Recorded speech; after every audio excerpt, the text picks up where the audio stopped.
Um, I mean, I'm still working on me. I'm a work in progress. You know what I mean? So I don't know if I can actually define myself yet, but I am an individual who has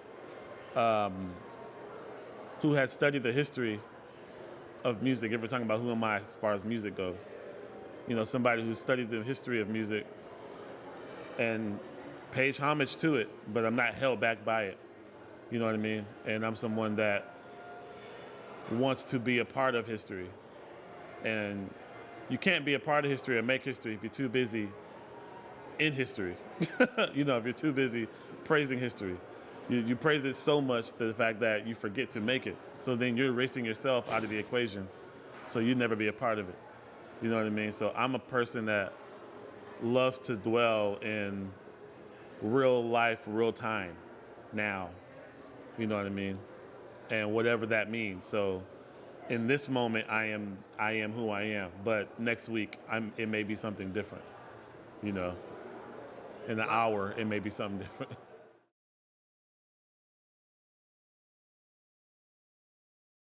I hear that a lot. Uh, I hear that from the family, the actual family. They say we look alike. They say we act alike. I guess because I don't give a damn, and I'm always who I am. I'm always me, and that's totally what Thelonious was. He didn't care. You know what I mean? He was all about being an individual. He never conformed to anything. He didn't even conform to playing other people's songs. He played his shit, which is why when Thelonious Monk in himself it's a separate entity from most jazz musicians. You know what I mean? For Thelonious Monk to me was the first hip hop artist. Because he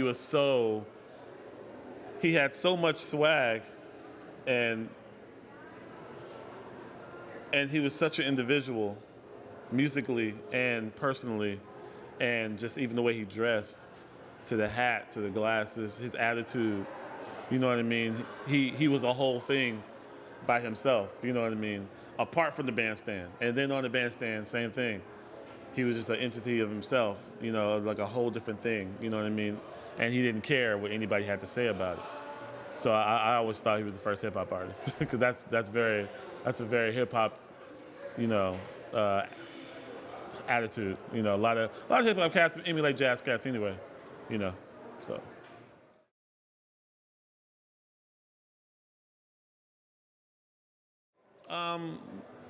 The black radio process, for the most part, is collaborations with a lot of artists that I admire, and most of them are artists that I know personally already.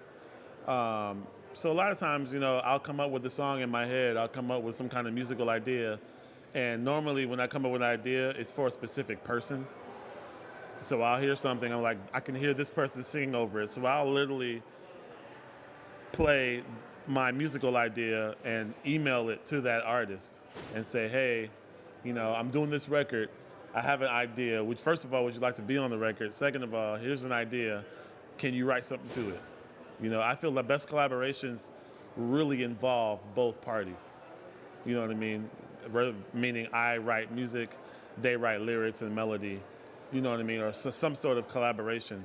So you're still getting a piece of that person and a piece of me, and you put it together, and that's what it is. You know what I mean? So a lot of the collaborations happen like that musically, um, and some of it happens on the spot in the studio. Some of the best stuff happened where we just got in the studio and didn't know what we're gonna do. The person came to the studio, didn't know what they were gonna do. We just kind of trusted each other.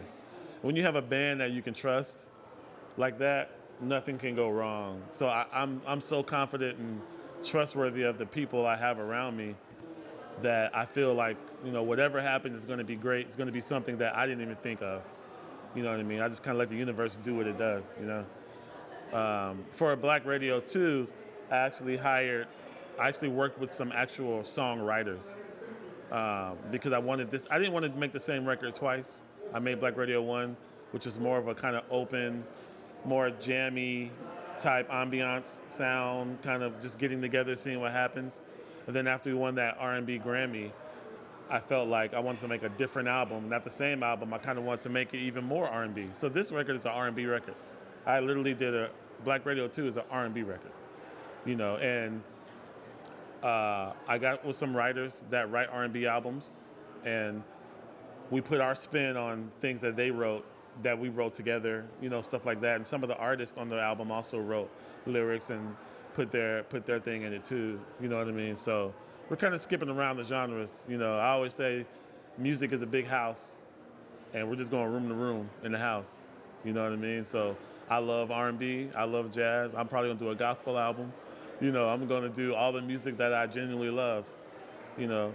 I feel like my ancestors, you know, African Americans are responsible for so much music in the world. You know, we've put out so much music, there's so many genres that we are the originators of. And so I think it's a slap in the face to my ancestors, just choose one, and you gotta only do jazz. If you do jazz, you can't do nothing else. Why? I'm blessed with talent that where I can just do whatever I wanna do and do it very, very well. So why not? I feel like it's paying homage to the people that came before me. I'm Robert Glasper, and I rock jazz.